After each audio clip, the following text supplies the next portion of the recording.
GG guys, welcome back to my YouTube channel. If you're new here, please welcome. So you guys, today I'm here with several stories that I'm here to dish for you guys. Ndauya nenyaya dzakawanda dzakasiyana siyana dzanoda kukupakurira dziri kuitika mumastreets. So mastreets ari kupisa, mastreets akaswera achipisa nezuro. Queen of Swagger vanga vane birthday, and you all know Queen of Swagger kuti kana zviri zvekupisa izvo vakasikira kupisa. So Pokello was trending yesterday and she was looking laka. Sister Pokello vanga vakachena. Sister Pokello was enjoying. Aiwa tatiri birthday. Aiwa ndauti muone. Tarisai muone. The birthday was looking laka and people were really enjoying, guys. Ndati kuchafarwa ku vacation, kuchafarwa. Tobva panyaya iyo tenda panyaya ya Mkoma Fritz. So Mkoma Fritz Mkoma Fritz posted himself on a car pa Fortuna. Mkoma Fritz vari pasi Fortuna sihombe.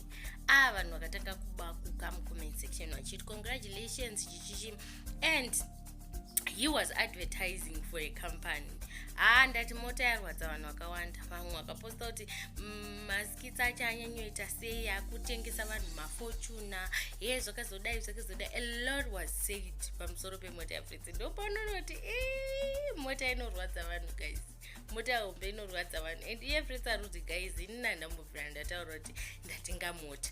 Imi mega ndimakatanga kungotaura kuti congratulations mastreets, muchingondicongratulate. Guys, zviri kwerezvo asiku.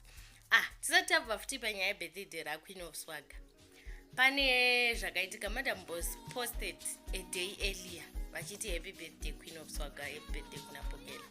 Ndati vakabvurwa comment section. This was on Instagram, and you know kuti people on Instagram they don't joke.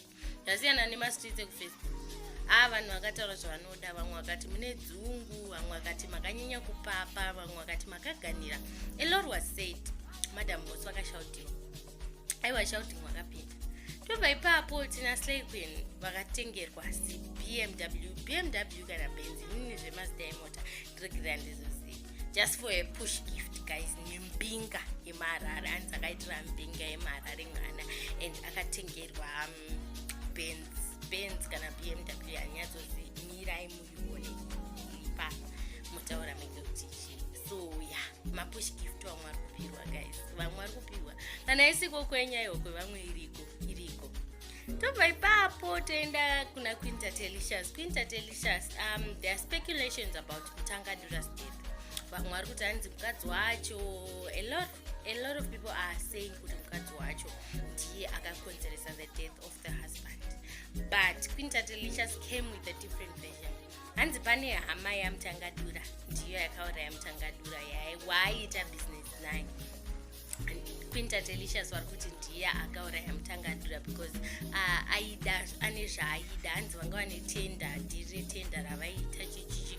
So the relative killed Mtangadura, and Queen vari kuti mukadzi waMtangadura hanzi achatorerwa zvinhu zvese nehama, usara asina chinhu.